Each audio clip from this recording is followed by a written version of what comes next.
1일차 하나님의 말씀은 마태복음 제13장 10절로 23절의 말씀입니다. 제가 큰 소리로 받들어 읽겠습니다. 제자들이 예수께 나와 이르되 어찌하여 그들에게 비유로 말씀하시나이까?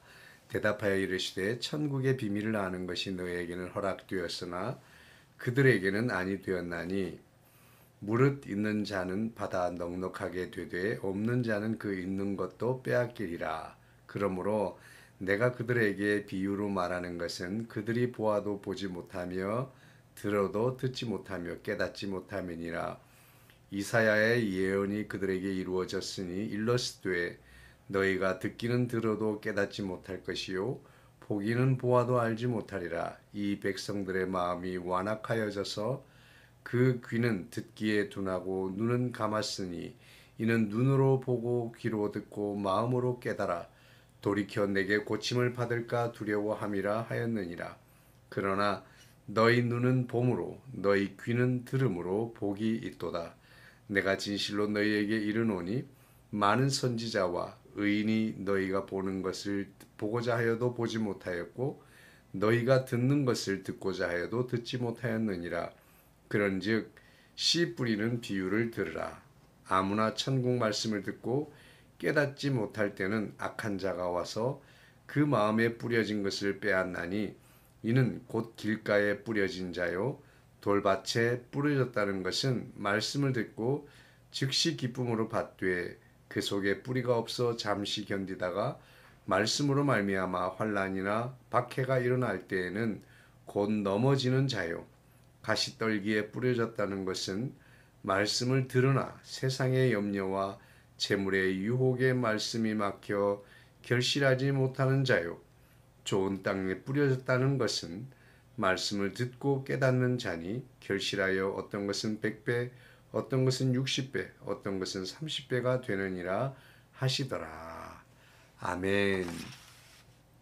네, 오늘은 비가 봄을 재촉하는 그런 하루였습니다. 비가 내리는 이 봄의 시작점에서 하루를 어떻게 보내셨는지 매우 궁금합니다.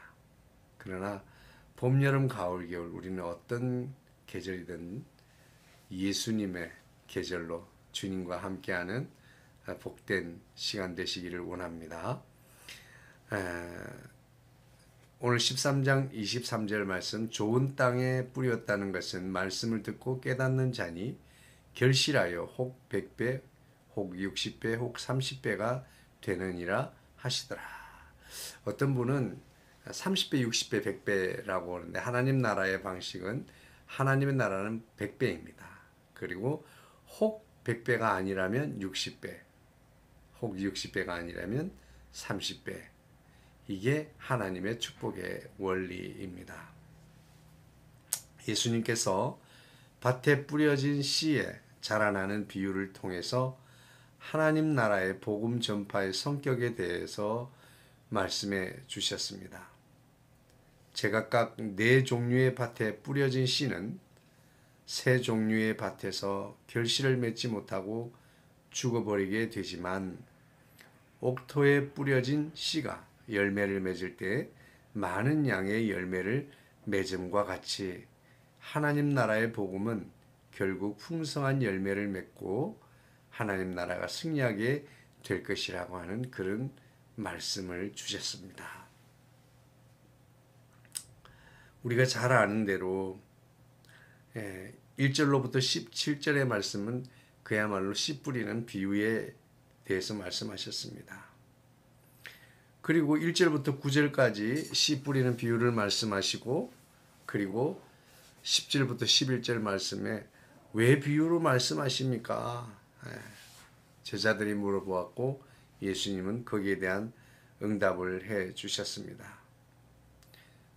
아무나 말씀을 알아듣고 아무나 말씀을 깨닫고 아무나 돌이켜서 회개하고 아무나 구원받을 수 없도록 하기 위함이라는 거죠.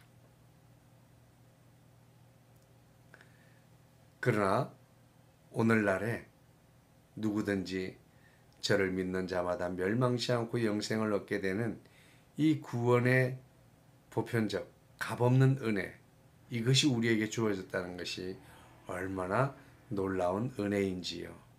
이것에 대해서 우리가 그 은혜인 줄을 깨닫고 아는 자가 되기를 주의 이름으로 축복합니다. 그래서 결국에는 이 비유를 예수님께서 설명을 해주셨죠. 18절로 22절 말씀에 새 밭은 열매를 맺지 못하는 결실지 못한 밭이었어요. 첫 번째 밭은 어떤 밭이었어요? 길가에 뿌려진 밭이었습니다. 그래서 이런 길가에 뿌려진 밭은 아예 들어도 깨닫지를 못하는 그런 상태를 말하는 거예요. 또 두 번째 밭은 돌밭이죠. 돌밭에 뿌렸다고 하는 것은 말씀을 받을 때는 즉시 말씀을 받게 되지만 뿌리가 깊지 못해서 여러 가지 자연 환경과 외부 환경에 의해서 씨앗을 맺지 못하는, 열매를 맺지 못하는, 곧 시험에 빠져서 넘어지는 심령을 의미한다고 그렇게 말씀하셨어요. 세 번째는 가시떨기에 떨어진 심령이라고 그랬습니다. 이것은 복음을 받았지만 세상의 염려와 근심, 또 재물의 유혹, 이런 것들에 넘어가서 결국에는 말씀을 따라가지 못하고 욕심을, 또 유혹을 쫓아가게 돼서 넘어지는, 열매 맺지 못하는, 결실치 못하는 영혼을 의미한다라고 말했습니다. 그런가 하면 23절은 오늘 마지막에 정말 좋은 씨에, 좋은 땅에 떨어진 씨는 풍성한 결실을 맺어 열매를 맺는다고 말씀하고 있습니다. 그래서 결국에는 종국에는 씨를 뿌린 자에게 기쁨의 열매를 안겨다 주게 된다고 하는 것입니다. 씨를 뿌린 자는 누굽니까? 농부죠. 농부는 복음을 전하는 자. 예. 우리 하나님께서 이 땅에 생명의 씨앗을 뿌려주셨는데, 또 이 땅에 전도자들이 복음의 씨앗을 뿌렸는데, 예수님의 말씀하시는데 말씀을 받아들이고 말씀을 깨닫게 된다는 것이 얼마나 큰 은혜인지를 오늘 성경은 우리로 하여금 알게 하고 있습니다. 우리가 왜 아는 것이 중요하고 왜 듣는 것이 중요할까요? 우리가 무엇을 할까? 우리가 무엇을 선택할까? 라고 할 때에 무엇이든지 우리가 그것에 대해서 아는 지식이 없으면 그것을 선택하지 않습니다. 또 다른 말로 하면 우리는 우리가 아는 것을 선호하게 되고 우리가 아는 것을 따르게 되고 우리가 아는 것을 선택하게 돼요. 오늘 우리가 하나님의 말씀대로 순종하고 하나님의 말씀을 따라가고 하나님의 말씀으로 열매 맺는 결실하는 인생을 살기를 원한다면 먼저 선행되어야 할 것은 우리가 하나님의 말씀을 아는 것이 중요합니다. 하나님의 말씀을 들을 때 아멘하고 하나님의 말씀이 깨달아지는 은혜가 있어야 될 줄로 믿습니다.